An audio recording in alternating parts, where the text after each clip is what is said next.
Story, les rendez-vous d'Alfred Hitchcock, racontés par Serge Sauvion. Aujourd'hui, point de rupture de Jordan Michael Brooks.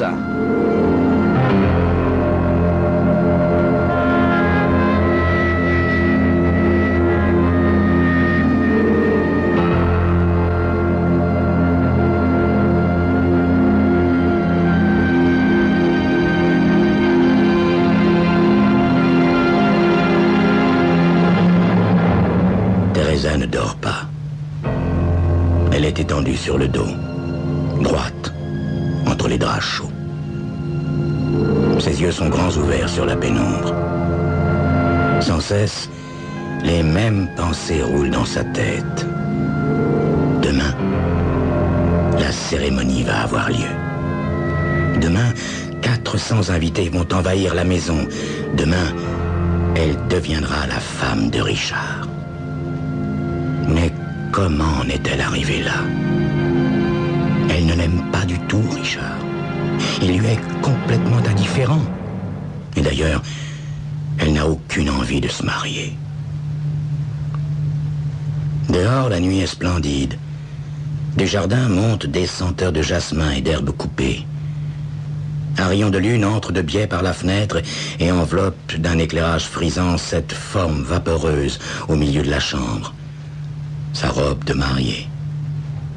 Sa robe de mariée qui pend suspendue sur un cintre au lustre de fer forgé, somptueuse, surchargée de volants de dentelle et de perles. Teresa a l'impression que c'est son fantôme qui est là devant elle. Un fantôme. N'est-ce pas ce qu'elle va devenir demain, pour le restant de ses jours, en épousant Richard? Mais ce n'est pas possible, se dit-elle. Il faut que je fasse quelque chose. Elle rejette le drap et se lève. Tout son être se révolte, tout son être refuse. Elle allume la lampe de chevet et commence à arpenter la pièce, sur le tapis moelleux parmi tous les objets luxueux de sa vie de jeune fille choyée et protégée dans le doux cocon familial. Tout à coup, elle s'immobilise, l'oreille tendue. Des pas lourds s'approchent dans le couloir. Bientôt, on frappe à la porte. « Entrez, père », dit la jeune fille. Monsieur Morgan entre dans la pièce. Il a passé une robe de chambre sur son pyjama et enfilé des pantoufles. Malgré cette tenue, sa silhouette trapue, ses traits sévères, donnent une grande impression d'autorité et de force. « Qu'est-ce qui se passe, ma chérie? Pourquoi n'es-tu pas couchée ?» demande-t-il d'un ton soucieux et légèrement réprobateur. Je n'arrive pas à dormir. Le père de Teresa a un sourire compréhensif. « Le trac des mariés, dit-il enjoué. C'est la maladie classique.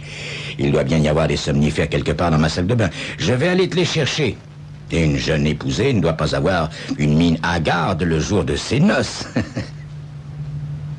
Tandis qu'il esquisse un mouvement pour sortir de la pièce, Teresa s'entend dire « Père, il faut que je vous parle. » Les yeux bleu acier de l'homme se posent sur elle, reflétant une certaine impatience qui se change bientôt en inquiétude. « Mais tu es toute pâle, ma chérie. Es-tu souffrante ?» Elle secoue la tête. « Non, je ne suis pas malade.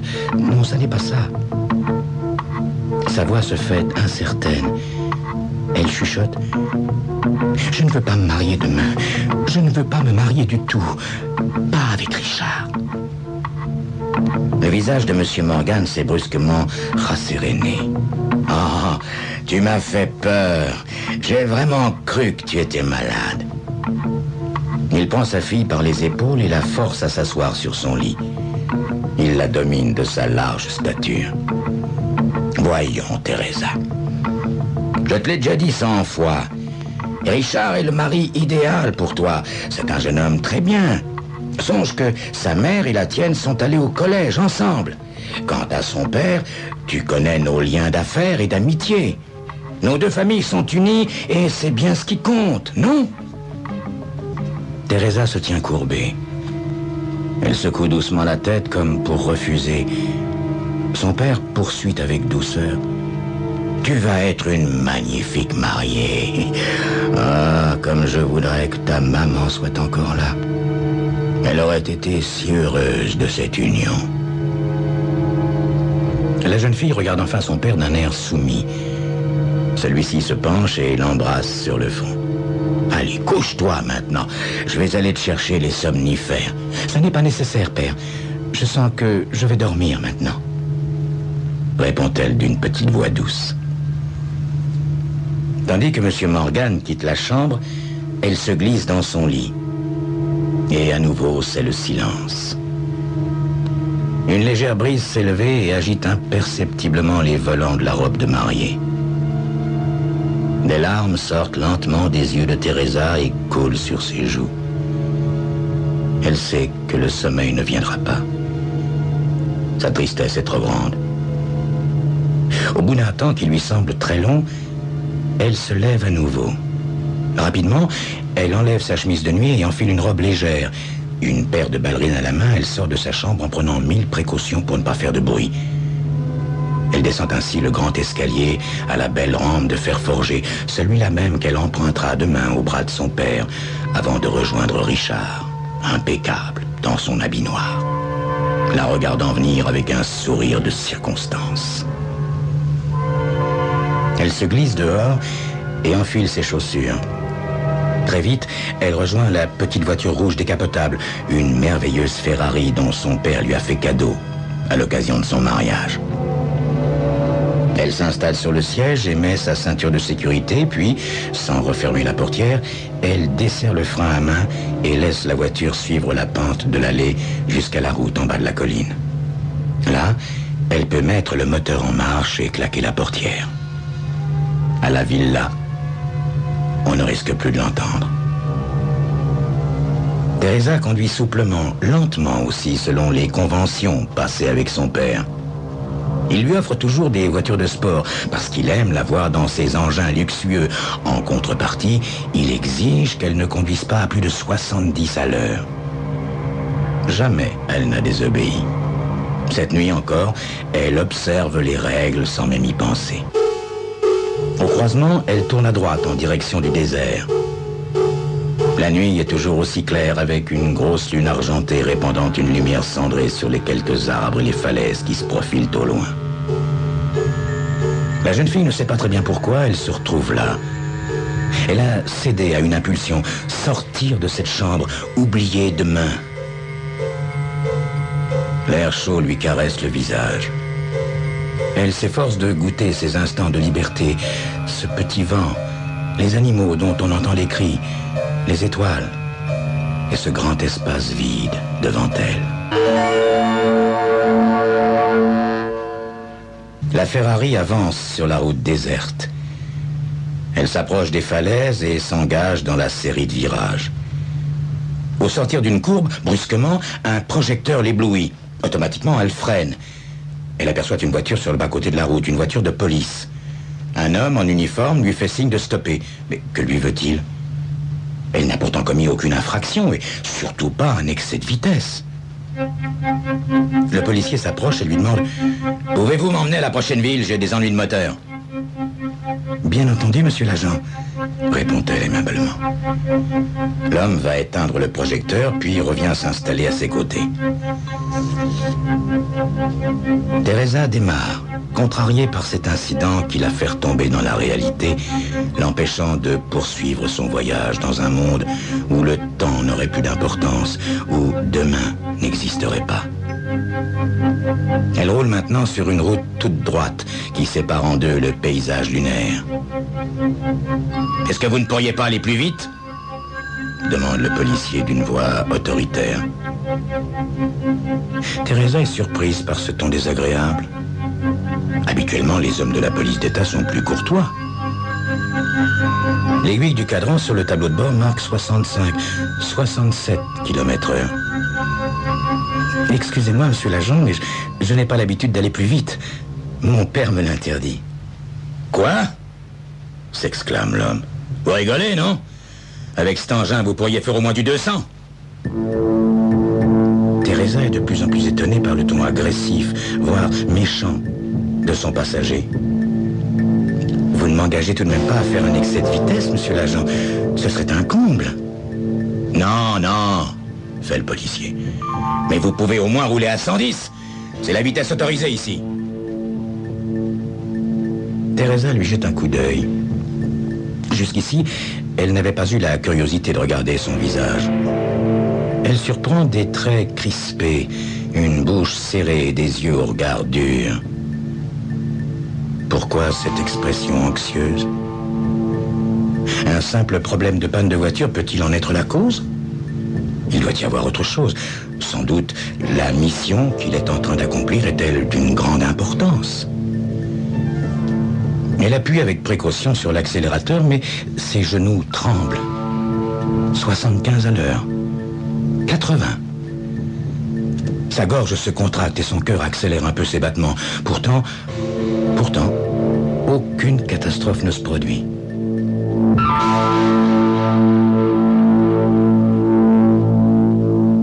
Après tout, ça n'est pas si difficile de désobéir à son père, songe-t-elle. Pourquoi ai-je manqué de courage tout à l'heure? J'aurais dû insister, le contredire, me battre. Je vous ai dit d'aller plus vite. Vous voulez appuyer sur le champignon, oui ou non? L'énervement du policier paraît à son comble. Mais j'essaie, monsieur l'agent, j'essaie, répond Teresa, très impressionnée. Elle fait un nouvel effort et voit l'aiguille passer le chiffre 90. Cet homme est vraiment très impatient de prendre contact avec ses collègues.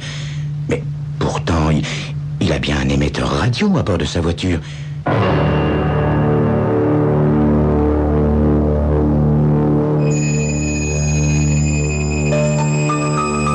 Curieux policier, en effet. Mais attendons la suite. Elle est plus curieuse encore.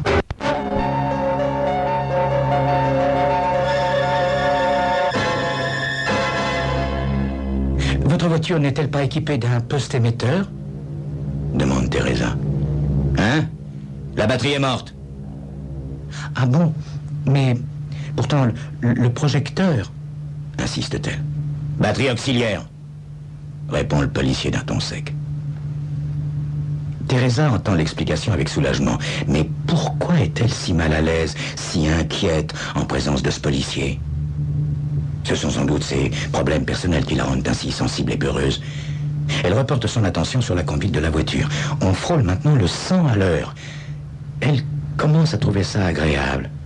C'est bien de sentir cette belle mécanique qui colle à la route, qui file au pays de l'interdit. D'une main tâtonnante, elle cherche le bouton de l'autoradio.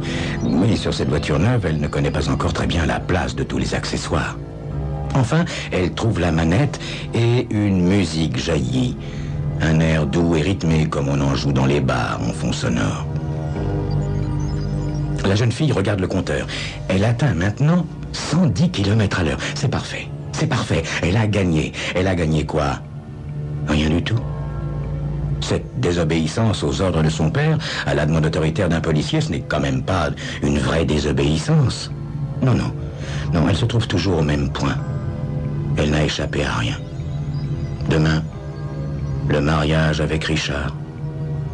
Demain, les 400 invités. Tout cela se rapproche, inexorablement. À la radio, une voix douceâtre annonce un bulletin d'information. « Arrêtez ce bon Dieu de truc !» s'écrie brusquement le policier.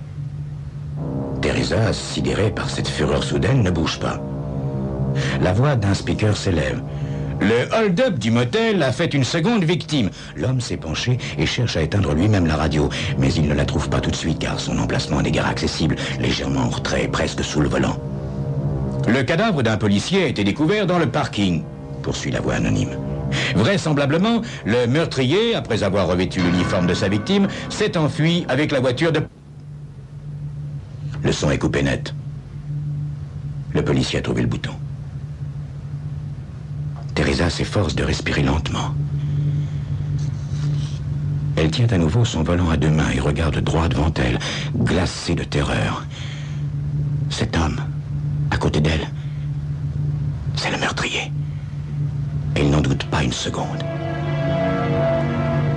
La voiture a considérablement ralenti. Teresa jette un coup d'œil vers l'homme. Elle entrevoit la tache blanche de son visage et, plus bas, l'éclat poli du canon d'un revolver. Après tout, fait l'homme, j'aime mieux ça. Maintenant, tu vas m'obéir au doigt et à l'œil. Tu m'écoutes, mauviette? Oui, répond Teresa d'une toute petite voix. Le faux policier ricane. T'as vraiment rien dans le ventre, comme toutes les filles à papa, hein? Juste bonne à croquer l'argent du vieux. T'es d'accord? Teresa secoue la tête. Très bien, reprend l'homme. Alors voilà le programme. Dès qu'on arrive en ville, je me planque à l'arrière. Un flic dans une voiture de sport, ça pourrait attirer l'attention. Surtout qu'il doit y avoir quelques poulets à l'affût dans le coin. Mais t'inquiète pas, je te garderai en point de mire. Donc, tu traverses calmement la ville sans te faire remarquer comme une gentille petite fille.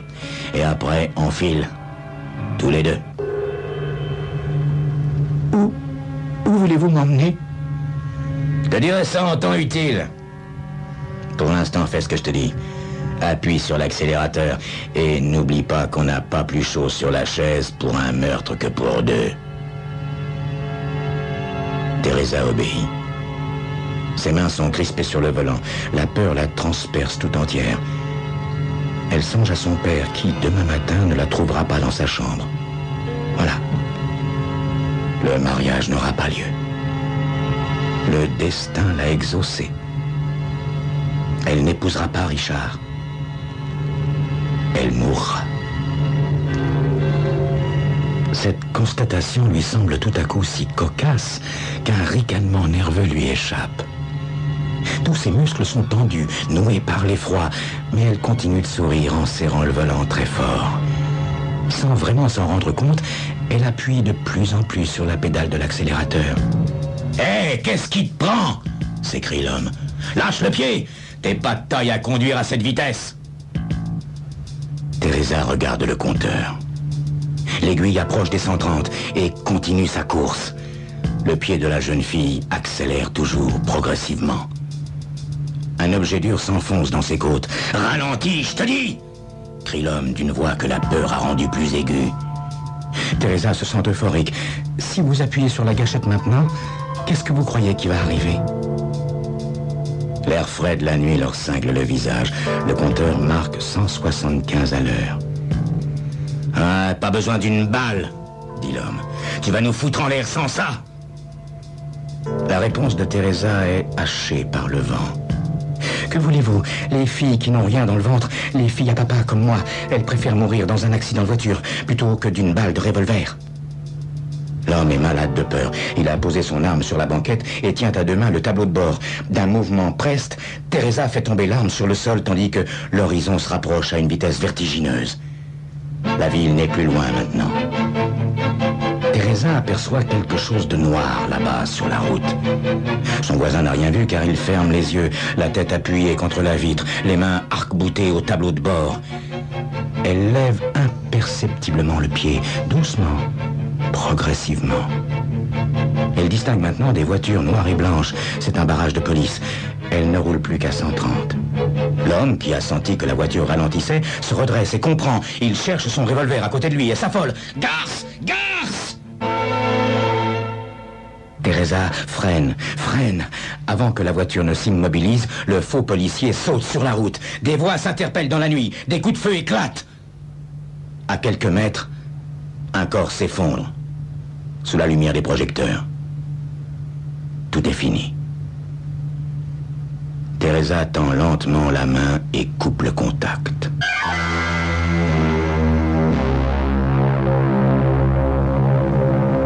À l'aube, la jeune fille sort du petit poste de police où l'on a recueilli sa déposition.